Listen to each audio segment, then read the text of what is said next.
Magandang umaga mga kapatid sa Visayas, Mindanao. Tutuloy po natin ang pagbabasa ng aklat ng Mahika del Mundo. Nandito na tayo sa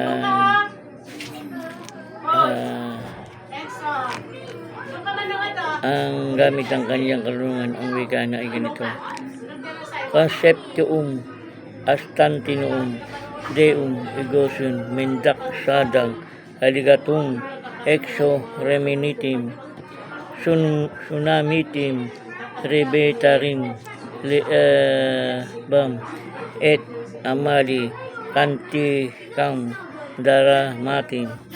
Ang salitang ito ay nagbabagong anyo si Luzbel, na gaya niyang ang kanyang anak sa San Miguel. Dahil sa winikang ito ay naging si San Miguel si Luzbel, na ginawa niya itong ay nalusutan niya ang dalawang bantay na hindi man lang namamalayam. Napasok na sila ang kanilang minamatyagan, pero alam ni Luzbel na mawawatasan ng Infinito Diyos ang kanyang plano.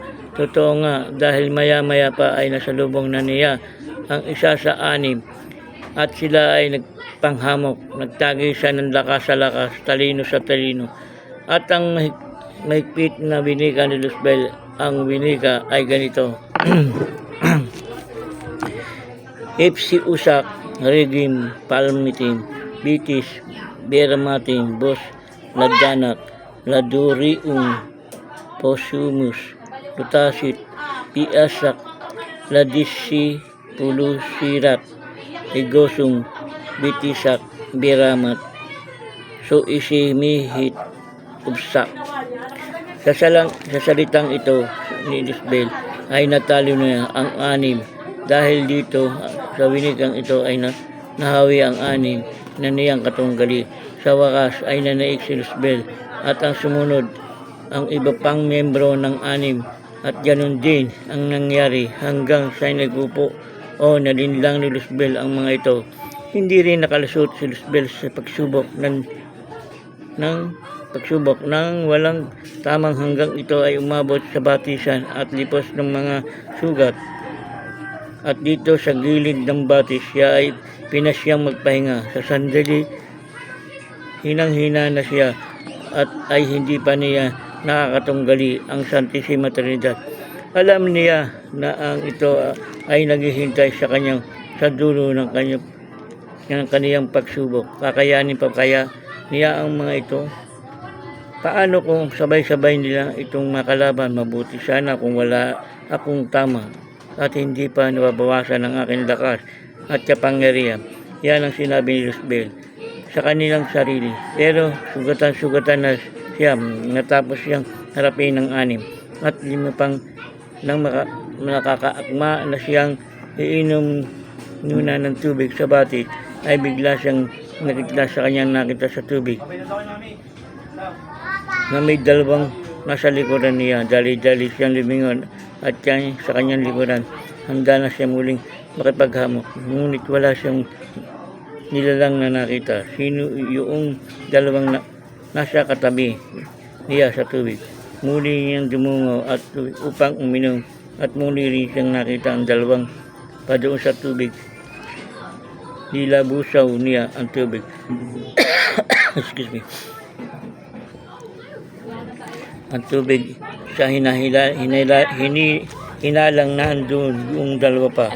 Ngunit nang muling mapayapa ang tubig, ay naandun pa rin ang dalawa sa tabi niya, isa sa kanan, isa sa kaliwa. Sino kayo? Ang tanong ni Luzbel. Makikipagkilala pa kayo sa akin? Pakilala anong nasa kaliwa. At sabay ang dalawang nagwika, ako ay ikaw, ikaw ay ako rin. At naramdaman ni Luzbel na ang mga sugat niya ay unti-unting naghilom at ang kanyang lakas ay unti-unting nagbalik. Hindi man lamang nagbalik, na doble pa, na triple pa ang kanyang kapangyarihan. Sa pangyayaring ito ay malutong na ang kanyang halakak ni Luzbel. Sa pakaramdam niya ay handa na siyang nasagupain ang Santissima Trinidad. Kahit na magsabay-sabay pa iyon ay hindi tatalo.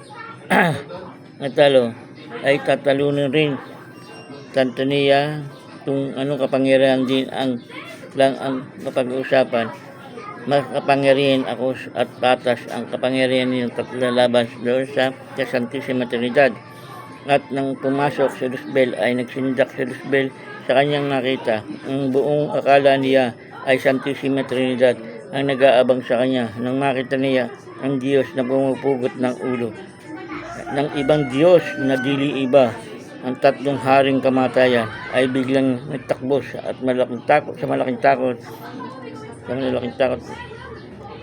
Katatakutan ni Luzbel ay nagsalita siya ng ganito.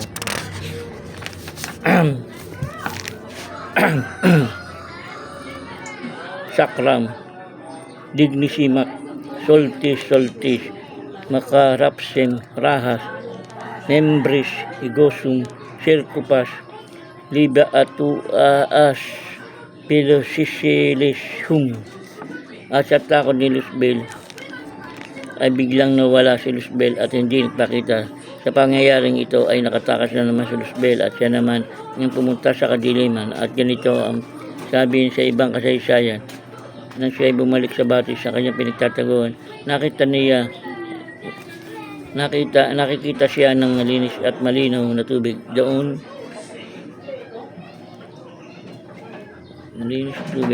sa kaniyang punitahan niya.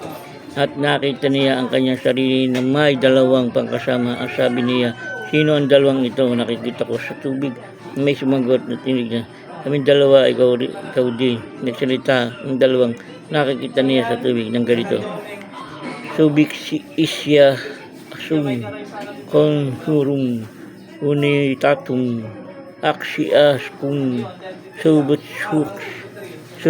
hooks suduks tub numtuks bilitsak lumatin hinit. At si Luzbel at ang dalawa niyang nakita ay nag-isang katawan. Sa puntong ito lalong lumakas ng higit sa 7 beses ang kapangyarihan ni Luzbel. Gumawa siya ng mga bagay sa dilim at anumang ginawa ng Diyos sa liwanag ay sinikap niyang pantayan sa dilim.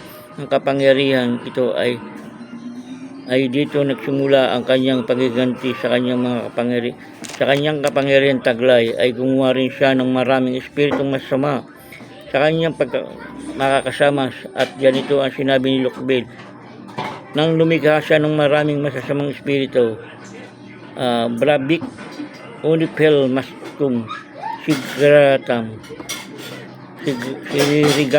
Tuis, Biri, Astol, Ruis, nausog nisis. Sa pangyayaring ito ay nakalikha si Luzbel ng napakaraming espiritong namiminsala at inatasan niya ang mga ito na maghimaksik ng kasamaan sa kapwa mga espiritu. Sa puntong ito matatapos nilikha ni Luzbel ang kanyang mga alagad ay binilangan naman niya ang Santissima Trinidad upang kanyang pinsalain. Ay ganito nga ang sabi ng kasaysayan, ginamit ni Luzbel ang kanyang karunungan sa pamamagitan ng salitang ito. O Pater Dei apud in tubhinum ab ami o Pater osmaku et grad dibi milguim paklamus seti. Nang ito'y matapos ay lumikha si Luzbel ng 3 malalaking ibon buhat sa putol na sanga ng kahoy sa pamamagitan ng kanyang pangungusap.